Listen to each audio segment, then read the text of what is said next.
Absolutely delighted now to be joined by Anne Jones from the Union's Department of Tobacco Control. Anne, welcome.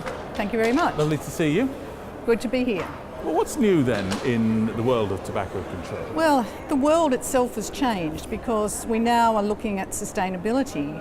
And when you look at sustainability, you have to look at, well, what are the preventable diseases? And the single leading cause of death and disease in the world is perpetrated and distributed and marketed by the tobacco industry.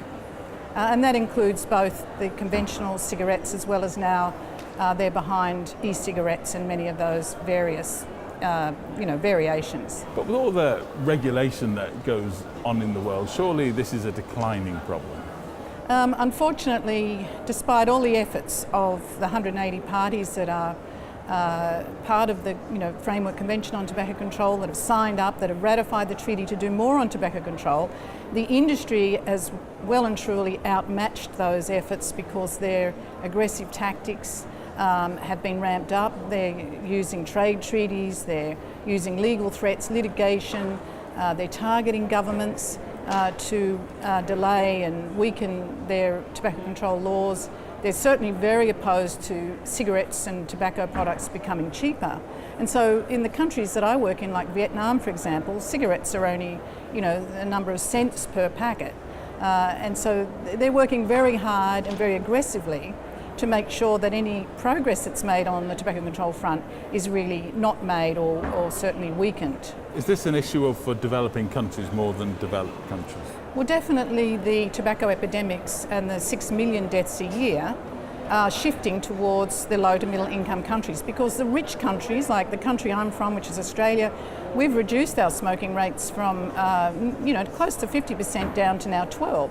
And so we have all the regulations in place. So they've sort of moved on from those countries that are high income to concentrate all their efforts now in low to middle income countries where they can exploit what are the often poor laws and low levels of awareness.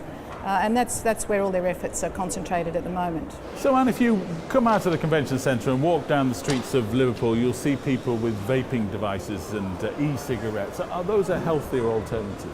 Well, you see, the big difference between the UK and Australia is that we've banned them because there's no proven safeness about these products. There's still, and of course, the tobacco industry is behind them. They've invested in all these companies. They're flooding the global market with them.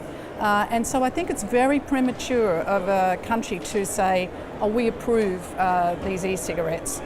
Because what comes with them is all of the marketing and advertising, the flavourings, which are very harmful to lung health. And so there's a big difference. And I think it's a major threat. And it's threatening to reintroduce and normalise tobacco use to young people, and that's our major concern. Well, finally, there has been some progress, hasn't there? There has. I don't want to be all doom and gloom about it. We have got a treaty which has now just passed its 10th anniversary. We've got 180 countries that are party to it. There are regular reports about the progress, and there has been good progress, but there needs to be much more. And next month at the Congress of the Parties meeting in India, which of course the tobacco industry is working hard to infiltrate and have a seat at the table, they'll be looking at their progress, and I think they'll find that there needs to be a lot more effort if we're going to have a sustainable future. Thanks very much indeed for joining us again. We really appreciate it, Anne. Thank you. Thank you very much.